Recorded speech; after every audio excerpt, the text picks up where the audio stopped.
It's on the brink of an all-out war after 26 people, most of them tourists, were killed in the Indian-held. But panic and protests saying no to water terrorism are growing. There's also seething anger and a desire for vengeance propelling India's response, experts say. As tensions soar between the two nuclear-armed neighbors, calls for restraint are growing internationally. With both nations hardening positions, the fallout from the Pahalgam terror attack is spilling far beyond the line of control, right into international skies.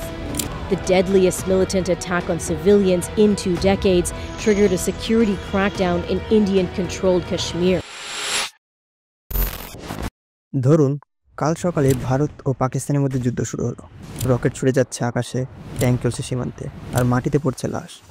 এই দুই পারমাণবিক শক্তির মুখোমুখি সংঘর্ষ কি শুধুমাত্র তাদের মধ্যে সীমাবদ্ধ থাকবে? না, বরং প্রশ্ন উঠছে, এই যুদ্ধ যদি হয়, বাংলাদেশ কি নিরাপদ থাকবে?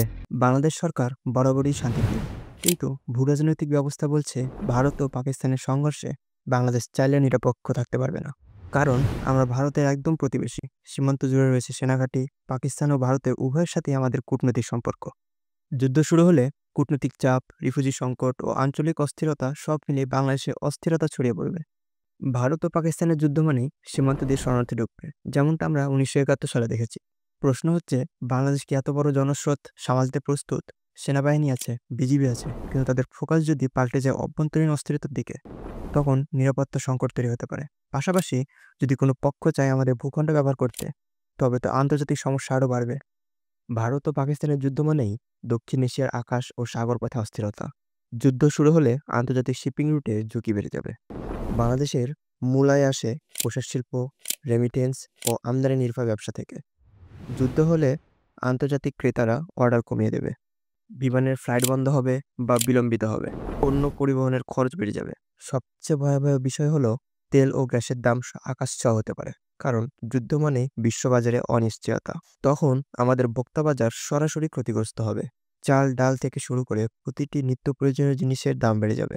এই অর্থনৈতিক চাপ শুধু মধ্যবিত্ত বা দরিদ্রের না, সরকারের ওপরও চাপ বাড়বে, কারণ সাবসিডি, আমদানি খরচ ও দায়িত্ব সবই একসাথে চাপবে জাতীয় বাজেটে।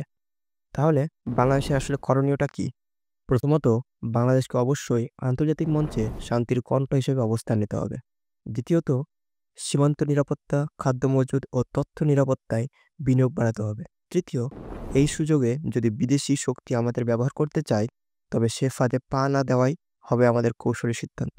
সবচেয়ে গুরুত্বপূর্ণ, বাংলাদেশের উচিত হবে জনগণের মধ্যে সচেতনতা বৃদ্ধি করা, যাতে গুজব ও বিভ্রান্তি ছড়িয়ে পড়তে না পারে। এমন যুদ্ধ কখনো হয়নি, কিন্তু প্রস্তুতি আজই নিতে হবে। তোমার মতে এই প্রস্তুতিতে বাংলাদেশের কী করা উচিত? যুদ্ধ শুধু বন্দুক দিয়ে হয় না, হয় মাথা ঠান্ডা রেখে কৌশল করে।